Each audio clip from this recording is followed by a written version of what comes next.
I can't remember my junior year of high school. And along with all of my other peers, or majority of my peers, you could guess this is from sleep deprivation, which you'd be correct. However, I need to implore everyone that this is not because, or majoritively not because of the student. In fact, this is to blame the K-12 institutions across the nation for the one simple fact that they are not planning their start days or their start times early or late enough. So 58% of middle schoolers, and this is from the American Academy of Sleep Medicine, would pronounce themselves as sleep deprived. And this number shoots up in high school to a staggering 73% of individuals in high school would also proclaim that they are sleep deprived. This issue is not majoritively because they suck at planning. It's because the institution has decided to start them where it's conflicting with their biological mechanics along with other human habits. If we were to simply place the start times of these K-12 institutions even 30 minutes later, there would be immense physiological and psychological benefits of all of the youth alike that pertain to the K-12 institutions. So first, I will outline the problems, the causes, and the solutions for this three-step issue. So starting off with the problems, I would like to firstly talk about why kids are overtired and cycle that into the chronic depression that I know inflicts a lot of the nation, including some of my friends, myself. So Emily Son from Los Angeles Times notes that overtired kids, studies suggest, struggle with depression. So why are they depressed? Because they're overtired. And why are they overtired? This leads to the second point, the causes, which I will talk about the biological issues and the start time, the inadequate planning, and the horrible start times of these K-12 institutions. Biologically, these youth need about, quote, 9.25 hours of sleep. That is from the same article that I just cited. And these kids aren't feeling tired until 11 p.m. 11 p.m., that's another quote. These kids are not feeling tired until 11 p.m.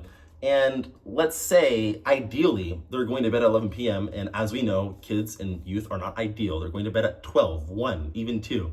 So by the time they go to sleep at 11 p.m., they don't have the 9.25 hours of sleep that I just mentioned for ideal development.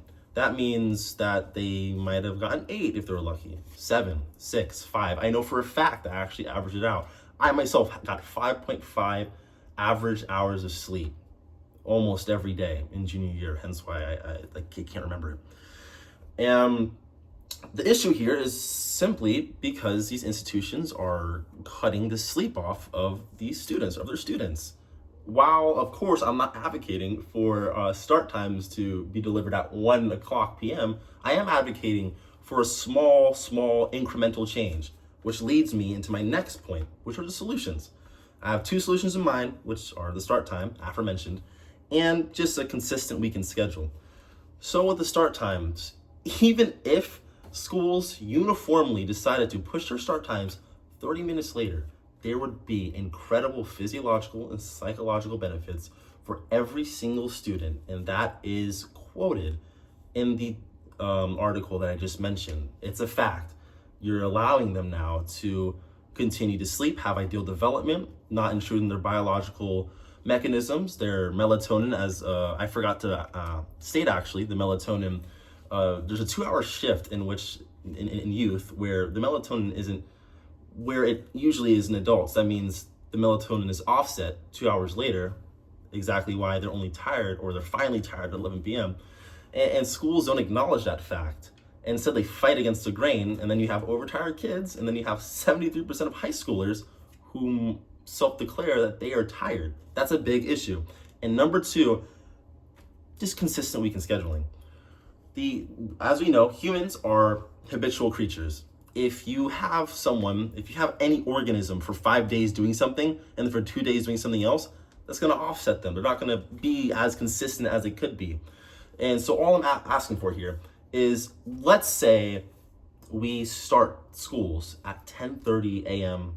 every day. I know that's a little late, we can go 10 a.m.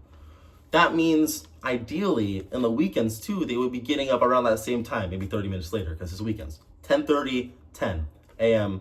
uniformly throughout their week and weekend allows them to stay in the same schedule and allows them to operate the same too. Therefore, I can't remember anything during my junior year, and this is because of sleep deprivation that I myself am not to majoritively be blamed. It's because of the institution. It's every institution in America, it's every K-12 institution for their early and inadequate start times. 58% of the youth in middle school proclaim themselves to be sleep deprived, and 73% of individuals in high school also claim themselves to be sleep deprived. And this is an easily extinguishable issue if we were to simply postpone the start times 30 minutes later. That is it. A 30-minute difference is the difference between a depressed scholar and a highly achieved scholar.